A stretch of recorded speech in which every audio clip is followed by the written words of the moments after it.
I'm no good at these things, and nobody ever invites me to speak all that much, or I hate to go to these speeches. Okay, so, should I go ahead and start it? Okay, so this is me, LeUyen Pham. I'm a children's book author and illustrator. I have illustrated over 60 books for children. So, most of you guys probably don't know what children's books illustrators do or how it works. 60 is not a normal number. Like, usually you do about 1, maybe 2 books a year. I think I averaged about 5 or 6 a year. And last year, I did not sleep. I illustrated 10 books. It was like 1 a month. It's not normal, so I'm going to tell you my abnormal story of how I got to where I am. This is me and my family. We came from Vietnam in 1975. I was the 4th of 5 kids. My uncle is here, so he should recognize his brother over there. 5 kids, we were a typical immigrant family. They had us all pegged for jobs. You know, my sister was supposed to be the doctor, the banker, the engineer. I was supposed to be the lawyer. But I loved to draw, and this was a drawing I did when I was there. So you can see the growth. I loved to draw, but I really didn't think I could make a living at it. So I went to UCLA for 2 years to study political science. And while I was there, I took a drawing class for fun, and the head of the art department saw my sketches and asked if he could see more. And before I knew it, he collected my work and he sent it to the Art Center College of Design. And they called me in, and a couple months later, I was given a full scholarship to Art Center College. It was amazing, and to this day, I have that guy to thank for it. While I was there, this is a piece that I did. It was, and this is going to be my inspirational part for all you people who are wondering, it was like slipping into my skin for the first time in my life. Like, if you've ever imagined sort of an internal compass, and you know when you're kind of not doing the thing that you want to be doing, but it's kind of working, that was the first in my life that the compass pointed in the right direction. I can't describe it in any other way than I knew exactly what I wanted to do, that I was exactly in the right place at the right time. And everything I did at that point, I completely loved. It was also then that I decided I wanted to be a children's book illustrator. So everyone had said you cannot make a living as a children's book illustrator, you just don't make enough money. Even the teacher who inspired me told me you can't make a living at it. But I figured, you know, I've gotten this far already. I had already bucked the system. I left UCLA. Like, what's another step? If I tell myself I can do it, I can do it. So I graduated from Art Center. But while I graduated from Art Center, and I decided, let's be realistic. I come from a Vietnamese family. I'm going to pay my bills first.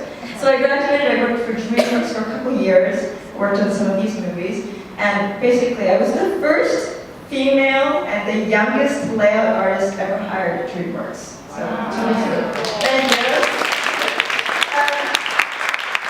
But it wasn't good enough. So while I was there, I would work. During the day, I worked in movies, and at night, I would go home, and I was commissioned to do this book, my first children's book, Can You Do This, Old Badger? So I would basically work from 9 to 5 during the day, and then go home and work from 6 to 2 in the morning for a period of about 9 months while I was trying to finish this book. So it killed me. I think I went through 3 different boyfriends at the time. Killed them too. But it was completely worth it, because when the book came out, my editor called me up and said, this book is going to change your life. Welcome to your future. And she offered me 2 more books at that moment, and I said, you know what, forget it. Forget DreamWorks, I'm out of here, and I quit. And I spent the next few years doing many, many children's books, illustrating. I'm just going to run through some of them here.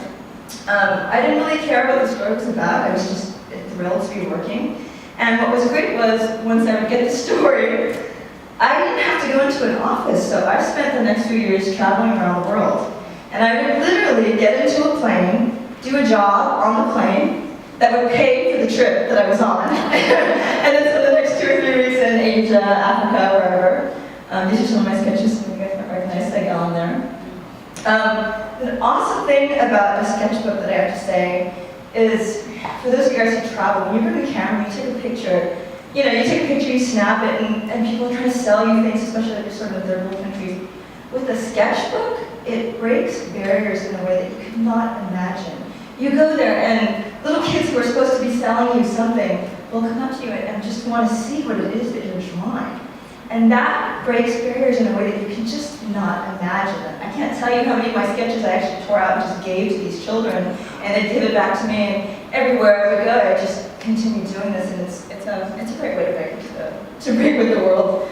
So I'm going to run through these quickly because I'm seeing on in 1 minute. So back to my career, I came back.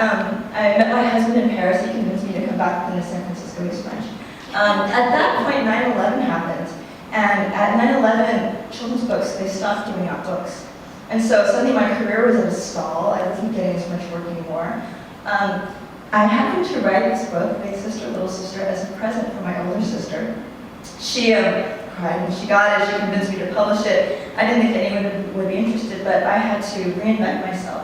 So I went to New York with this book in my portfolio, and the first publisher that saw it picked it up and bought it right away. And it completely changed my career.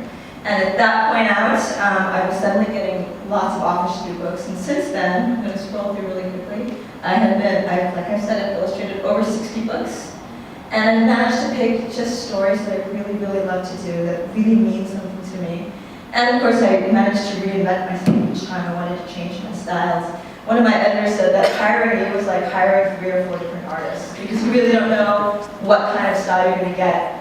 And I also wanted to make sure that the kids could see themselves in all of my books, that there was a universal appeal to it. So a couple of the series that I did, this is Alvin Ho, I think it was for sale. It's about a really funny little kid that's always afraid of everything. And then also the Freckle-Faced Strawberry series by LeUyen Pham. In fact, Julie and I are writing the next series now, thank goodness. I was chosen by Archbishop Desmond Tutu to illustrate God's Dream, which was great. He said that he loved how universal my children were, and I thought, that's it, that's what I'd always wanted to accomplish. His daughter and I are just very good friends. When I illustrated this book, I was breastfeeding my first son. It was not fun, I can tell you, to be illustrating and breastfeeding my second son. I'm also the illustrator of Grace for President, which I have no time to tell about, but you can ask me later. There's a really funny story behind that one too. So my life today, I've got 2 beautiful little boys who I always am home for. Because being a freelancer is pretty cool. I get to be home for their work, but then I have to work until 2 in the morning. My husband's an artist as well. Here's one of the casualties of working at home though. This is a piece that I just did for the 12 Days of Christmas, which is going to be coming out in Christmas. And my take was to take each of the 8 maids milk and 9 ladies dancing and give them a different cultural representation so that, again, everybody can see themselves in my book. So here was my painting that I finished last year, and then my little son came in, 2 years old, and painted all over it. Right there, I'm laughing at it now, but I cried for an hour solid, I can't even tell you. But I have to say, my life now, I work nonstop. It's very common for me to work until 2 in the morning. I have insomnia all the time. But I love what I do. And my brothers and sisters, they all got the jobs that they wanted, that they were supposed to. And I don't fault them, they have very happy lives, and they're very content. But they always tell me how much they wonder about what else they could have done. And I have to say, my life is amazing because I don't ever have to wonder. I know exactly what I wanted to do, and I managed to get there. And to have that in the way, it's amazing. So I am a DP artist. Thank you very much.